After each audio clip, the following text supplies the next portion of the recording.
नमस्कार दोस्तों, आप सभी का स्वागत है आपकी अपनी यूट्यूब चैनल ट्रिकी नंबर 1 में। दोस्तों, इस वीडियो में हम लोग यूथ प्रकाशन की बुक से यूपी ट्रिपल एससी पेट एग्ज़ाम के लिए प्रैक्टिस सेट को यहाँ पर सॉल्व करेंगे। आप लोग इस पूरे प्रैक्टिस सेट को अच्छी तरीके से यहाँ पर सॉल्व करिएगा।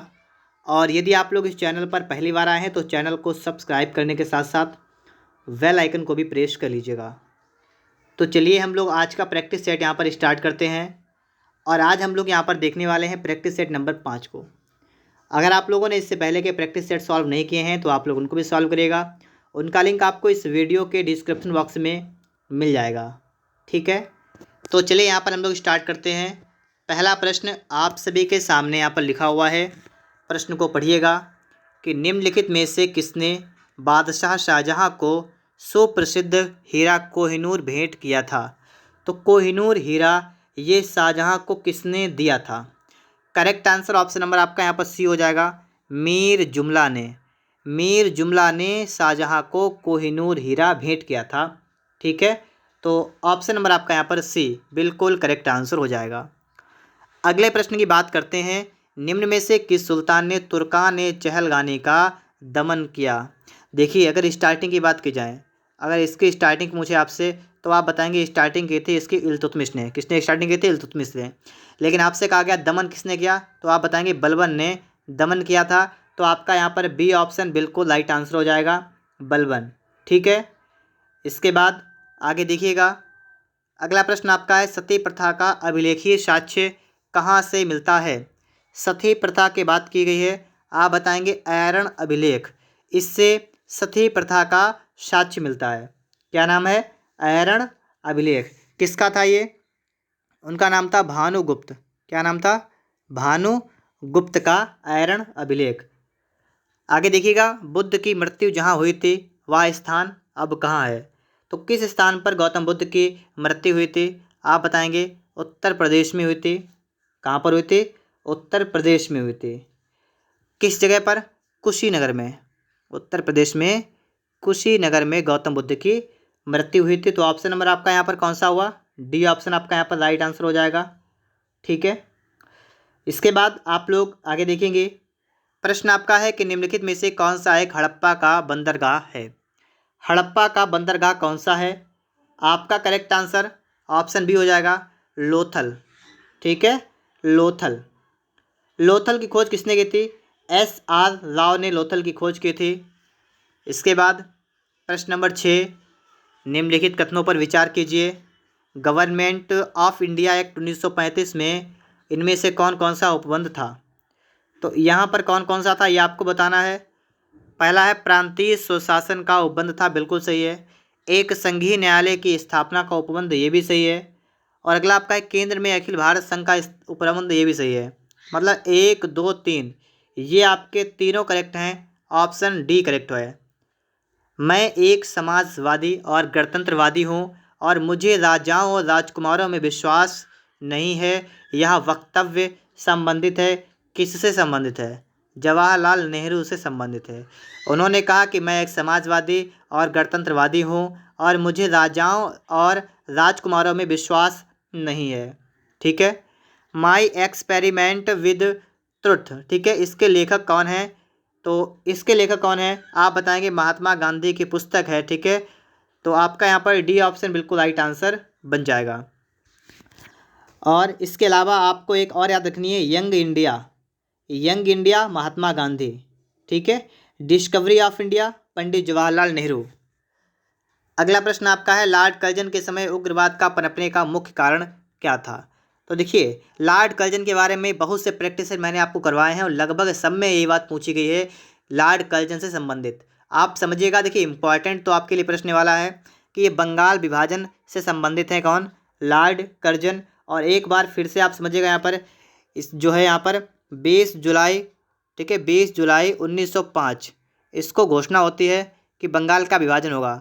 और इसके बाद में बात करेंगे तो 16 अक्टूबर 1905 को बंगाल का विभाजन हो जाता है। ठीक है, और इसके अलावा आपको बताना चाहिए 7 अगस्त 1905 को स्वदेशी आंदोलन चलाया गया था। क्या चलाया गया था? स्वदेशी आंदोलन कब चला था? 7 अगस्त 1905 को। तो ये सभी बातें आपको पता होनी चाहिए। नील क्रांति का नेतृत्व निम्नलिखित में से किसने किया था? नील क्रांति की बात की गई है। आप यहाँ बताएंगे दिगंबर विश्वास एवं विष्णु चरण विश्वास ने। ठीक है, आपका ऑप्शन नंबर यहाँ पर डी बिल्कुल करेक्ट आंसर बन जाएगा। इसके बाद आगे देखिएगा, यहाँ पर यूरोप का प्रमुख मत्स्य क्षेत्र डागर बैंक कहाँ पर है? तो ये कहाँ पर है? उत्तरी सागर में है। Correct answer option number C आपका हो जाएगा, उत्तरी सागर में। प्रश्न नंबर 12, निम्नलिखित में से निम्नलिखित देशों के समूह में से कौन से एक समूह को बेनिलक्स देश कहा जाता है? तो बेनिलक्स देश किसे कहते हैं? आप बताएंगे Belgium, Netherlands, Luxembourg. Belgium, Netherlands, Luxembourg. कौन सी चट्टान प्रणाली भारत में नवीनतम है? नवीनतम की बात की गई है तो आप बताएंगे यहाँ पर गोंडवाना क्रम की चट्टान जो है ये नवीनतम है। ऑप्शन नंबर आपका यहाँ पर डी बिल्कुल करेक्ट आंसर बन जाएगा। ठीक है, माउंट आबू निर्मित है तो किस प्रकार, मतलब किससे निर्मित है? तो माउंट आबू जो है आपका नीच चट्टान से निर्मित है, तो आपका यहाँ पर सी ऑप्शन बिल्कुल राइट आंसर हो जाएगा। ठीक है, माउंट आबू कहाँ पर है? राजस्थान के सिरोही जिले में अरावली जो आपका पर्वत है वहीं पर आपका माउंट आबू भी है। इसके बाद 2011 की जनगणना के अंतिम आंकड़ों के आधार पर उत्तर प्रदेश के निम्नलिखित में से किस जिले में साक्षरता दर सबसे उच्चतम है? सबसे उच्चतम की बात की गई है गौतम बुद्ध नगर। ठीक है, कौन सा है? गौतम बुद्ध नगर। सबसे कम की बात की जाए आप बताएंगे श्रावस्ती। क्या बताएंगे? श्रावस्ती में सबसे कम साक्षरता है। भुगतान असंतुलन को दूर करने के लिए क्या किया जाना चाहिए? राष्ट्रीय आय में वृद्धि की जानी चाहिए। ऑप्शन नंबर ए आपका यहाँ पर बिल्कुल राइट आंसर हो जाएगा। भारत में गरीबी रेखा को मापने के लिए सामयिक नमूना सर्वेक्षण कौन करता है? गरीबी रेखा के बारे में बात की गई है NSSO। NSSS जो आपका है ये गरीबी रेखा का निर्धारण करता है। ठीक है, तो यहाँ पर भी आप लोग समझ गए होंगे। और अगर वर्तमान की बात करें तो वर्तमान में तो ये आपका बंद हो चुका है। ठीक है, जो आपका केंद्रीय सांख्यिकी संगठन था, मतलब जो आपका CSO था और जो आपका NSSO था, इस दोनों को मिक्स कर दिया गया। इनके मिक्सअप के बाद आपका बना है NSO। ठीक है, राष्ट्रीय सांख्यिकी कार्यालय अब इनकी दोनों की जगह पर आ चुका है। 2019 से यही आपका आ चुका है। कृषि लागत और मूल्य आयोग CSCP के निम्नलिखित में से कौन से उद्देश्य हैं? तो यहाँ पर आपका करेक्ट आंसर होगा ऑप्शन नंबर ए। अब ए के हिसाब से आप देखिएगा कि कृषि मूल्यों का स्थिरीकरण ये CSCP का कार्य है, उद्देश्य है। कृषकों के लिए सार्थक वास्तविक आय स्तरों पर सुनिश्चय और लोक वितरण पद्धति के माध्यम से उपभोक्ताओं को आवश्यक कृषि पण्य उचित दरों पर उपलब्ध करवाकर उनके हितों की रक्षा। निम्न पर विचार कीजिए, आप इन पर विचार करेंगे, इनका बताएंगे क्या? ऑप्शन आपका यहाँ पर राइट आंसर होगा कि क्षेत्रीय ग्रामीण बैंक, अग्रणी बैंक योजना, नाबार्ड है। लिखा है इन बैंकों के स्थापित होने का सही ऐतिहासिक क्रम कौन सा है? किस बैंक की स्थापना कब हुई थी ये देखिएगा। देखिए, क्षेत्रीय ग्रामीण बैंक की स्थापना कब हुई थी? इसकी स्थापना हुई थी 1975 में। कब हुई थी? 1975 में। नाबार्ड की 1982 में। अग्रणी बैंक योजना ये आपका है 1969 और स्टेट बैंक 1955। ठीक है, मैंने आपके सामने सभी डेट रख दी हैं। सबसे पहले 1955 वाला आएगा, मतलब 4 वाला आपका पहले आएगा। उसके बाद में आपका कौन सा आएगा? आपका 1955 के बाद में 69 वाला, मतलब 2। तो आपका यहाँ पर बी ऑप्शन बिल्कुल राइट आंसर हो जाएगा। ठीक है, इसके बाद आप यहाँ पर देखेंगे सतत आर्थिक विकास से अभिप्राय क्या है?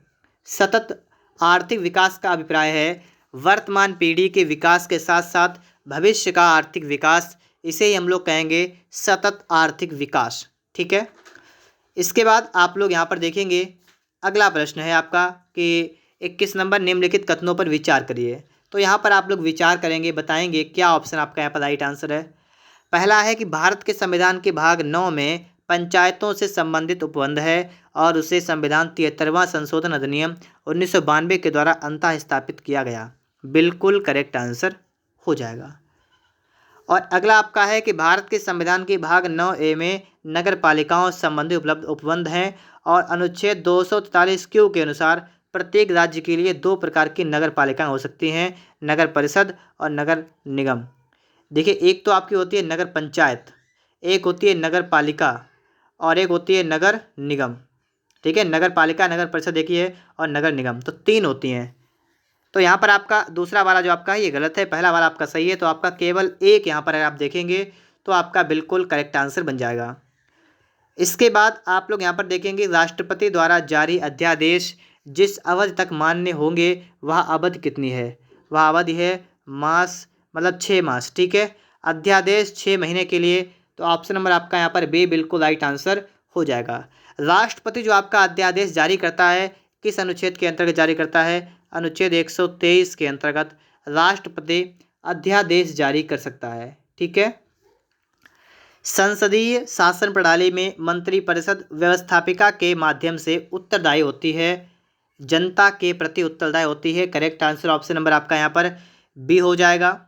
विधि का शासन जिस प्रकार की समानता को प्रतिष्ठित करता है वह क्या है? विधि का शासन मतलब प्रक्रियात्मक। ठीक है, तो ऑप्शन नंबर आपका यहाँ पर बी ऑप्शन बिल्कुल राइट आंसर हो जाएगा, प्रक्रियात्मक। निम्नलिखित में से किस वर्ष भारतीय संविधान के प्रस्तावना में संशोधन किया गया था? 1976 में 42वां संविधान संशोधन हुआ था। तो इसी में जो है संविधान में संशोधन किया गया था। ठीक है, 42वां संविधान संशोधन 1976। इसमें संविधान की प्रस्तावना में 3 शब्द जोड़े गए थे, समाजवादी, पंथ निरपेक्ष, अखंडता। एक बार फिर से सुनिएगा, समाजवादी, पंथ निरपेक्ष, अखंडता। चलिए बढ़ते हैं अगले प्रश्न पर। गोल्डन धान में सर्वाधिक मात्रा होती है विटामिन ए की। ऑप्शन नंबर ए आपका यहाँ पर बिल्कुल राइट आंसर हो जाएगा। ठीक है, गोल्डन राइस में जो है विटामिन ए की मात्रा होती है, बीटा कैरोटीन भी पाया जाता है। अगला प्रश्न आप लोग यहाँ पर देखेंगे। और भी एक बात आपको पता होनी चाहिए, विटामिन ए का नाम क्या होता है? रेटिनॉल। विटामिन B1, तो ठीक है, तो बी मतलब बी में तो बहुत से आपके होती हैं, बी कॉम्प्लेक्स आपका होता है। विटामिन सी का नाम तो आप क्या बताएंगे इसके लिए? विटामिन सी का नाम आप लोग हमें कमेंट बॉक्स में बता देंगे। ठीक है, आगे देखिएगा। आपका 27 नंबर है कि निम्नलिखित में से कौन हमारे शरीर का सबसे दृढ़ भाग है, मतलब सबसे मजबूत भाग कौन सा है? दंतवल्क। ठीक है, क्या नाम है? दंतवल्क, इनेमल। इसे आप लोग पढ़ते होंगे इनेमल, तो वही आपका है दंतवल्क। वायु में कौन सी नोबल गैस नहीं होती है? तो वायु में कौन सी नोबल गैस नहीं होती है? रेडॉन। हीलियम, आर्गन, नियॉन को छोड़कर रेडॉन जो है आपकी वायु में नहीं होती है। अगला है कि सूर्य में ऊर्जा का निर्माण किसका होता है? तो नाभिकीय संलयन के द्वारा सूर्य में ऊर्जा का निर्माण होता है। ऑप्शन नंबर आपका यहाँ पर बी हो जाएगा। हाइड्रोजन का संलयन किसमें होता है? हीलियम में होता है। अगला है कि जब किसी पिंड को चंद्रमा से पृथ्वी पर स्थानांतरित किया जाता है तो क्या होता है? तो आप बताएंगे। तो पृथ्वी पर उसका भार बढ़ जाता है तथा मात्रा अपरिवर्तित रहती है, क्योंकि जो आपका चंद्रमा पर गुरुत्वाकर्षण होता है वो पृथ्वी के 1/6 के बराबर होता है। यहाँ पर आप देखेंगे अतीत के चलचित्र किसकी रचना है? आप सभी को पता होना चाहिए, ये आप लोग बहुत पहले से पढ़ रहे होंगे।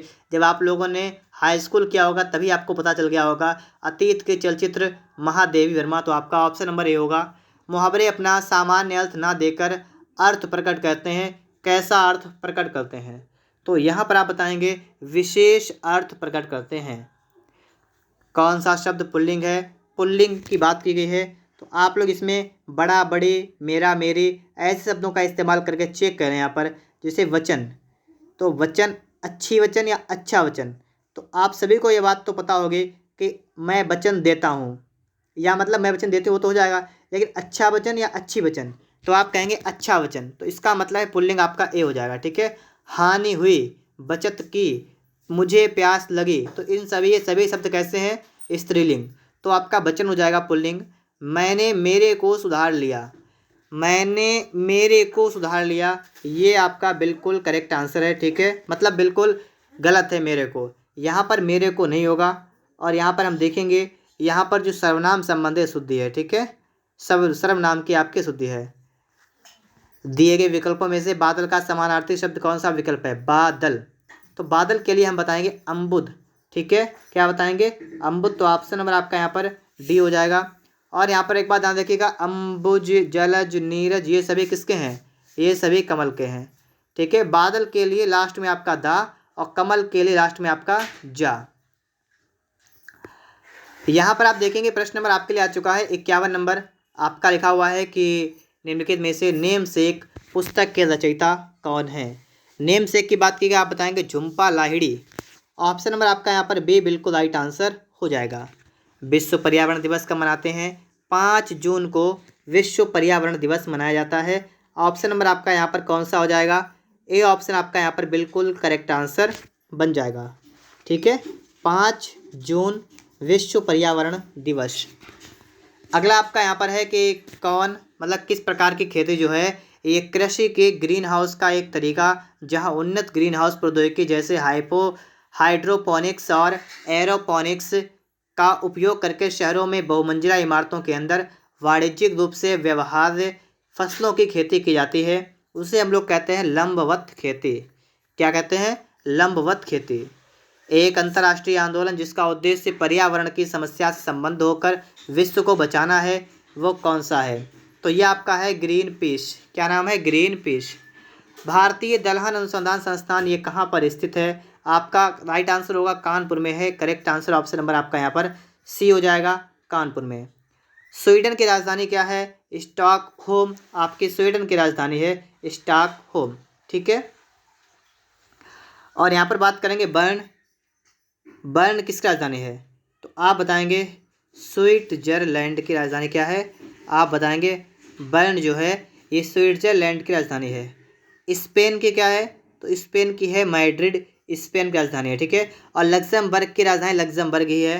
तो इस टाइप से आपको यहाँ पर राजधानियों के बारे में भी याद रखना है, क्योंकि पिछले बार आपके एग्जाम में एक राजधानी से ही प्रश्न पूछा गया था। प्रत्येक 2 वर्ष के बाद राज्यसभा को कितने सदस्यगण सेवानिवृत्त होते हैं? तो प्रत्येक 2 वर्ष के बाद 1/3 हट जाते हैं। ऑप्शन नंबर आपका यहाँ पर सी बिल्कुल राइट आंसर हो जाएगा, 1/3। ठीक है, राज्यसभा की बात की जाए तो आपको पता होना चाहिए अनुच्छेद 80 के अंतर्गत राज्यसभा के बारे में बताया गया है। अनुच्छेद 80 में राज्यसभा में वर्तमान में कितने सदस्य हैं अगर आपसे कहा जाए, तो वर्तमान में राज्यसभा में 245। ठीक है, 245 लोग हैं। और राज्यसभा का कार्यकाल कितना होता है? तो 6 वर्ष का राज्यसभा के सदस्यों का कार्यकाल होता है। प्रागैतिहासिक काल की चित्रकारी वाली प्रसिद्ध पंचमुखी गुफाएं जो हैं ये किस जिले में स्थित हैं? आप बताएंगे सोनभद्र में है। भारत में नए संसद की आधारशिला किस तिथि को रखी गई थी? 10 दिसंबर 2020 को नए संसद भवन की आधारशिला रखी गई थी। करेक्ट आंसर ऑप्शन नंबर आपका यहाँ पर बी हो जाएगा। अंतर्राष्ट्रीय प्रवासी दिवस कब मनाते हैं? तो अंतर्राष्ट्रीय प्रवासी दिवस की बात की गई है तो आप बताएंगे 18 दिसंबर। विश्व भर में सामाजिक न्याय दिवस कब मनाया जाता है? आप बताएंगे 20 फरवरी को। कब मनाते हैं? 20 फरवरी। 22 अप्रैल 2022 को मनाए गए पृथ्वी दिवस या अंतर्राष्ट्रीय मातृ पृथ्वी दिवस के इस वर्ष का विषय क्या है?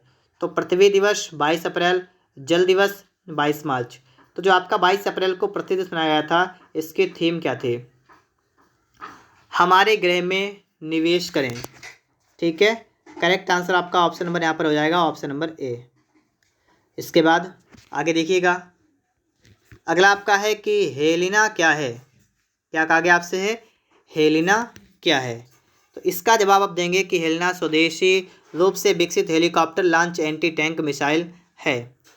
अप्रैल 2022 में किस राज्य में 13 नए जिलों का गठन किया गया? आप बताएंगे आंध्र प्रदेश में 13 नए जिलों का गठन किया गया। Correct answer option number D. अप्रैल 2022 में महाराष्ट्र के लातूर जिले में स्टैचू ऑफ नॉलेज का अनावरण किया गया। यह प्रतिमा किसकी है? यह प्रतिमा किसकी है? आप बताएंगे डॉक्टर भीमराव अम्बेडकर की प्रतिमा है। ऑप्शन नंबर यहाँ पर है आपका ए वाला जो आपका है ये बिल्कुल राइट आंसर हो जाएगा। 1 मई 2022 को संपूर्ण विश्व में अंतर्राष्ट्रीय श्रमिक दिवस मनाया गया। इसकी शुरुआत कब हुई थी? आप बताएंगे 1889 में अंतर्राष्ट्रीय श्रमिक दिवस की शुरुआत हुई थी। 1 मई को लेबर डे मतलब अंतर्राष्ट्रीय श्रमिक दिवस। विश्व प्रेस स्वतंत्रता दिवस यहाँ पर ये कब मनाया जाता है? तो विश्व प्रेस की बात करेंगे 3 मई। क्या नाम है? 3 मई। 68 की बात करेंगे यहाँ पर आपका कि मई 2022 में किसे विश्व खाद्य पुरस्कार 2022 से सम्मानित किए जाने की घोषणा की गई है? सिंथिया रोसेनजविग। मई 2022 में आरबीआई की मौद्रिक नीति समिति ने रेपो रेट में कितने आधार अंकों की वृद्धि की है? तो यहाँ पर आप बताएंगे ऑप्शन नंबर डी, ठीक है, 40। अगला आपका है कि मई 2022 में आयोजित दूसरा भारत नॉर्डिक शिखर सम्मेलन कहाँ आयोजित किया गया? कोपेनहेगन में। इस प्रकार से हम लोगों ने यहाँ पर प्रैक्टिस सेट को सॉल्व कर लिया है। अगर आप सभी को वीडियो पसंद आया हो तो आप लोग वीडियो को लाइक और चैनल को सब्सक्राइब जरूर करिएगा। मिलते हैं नेक्स्ट वीडियो में।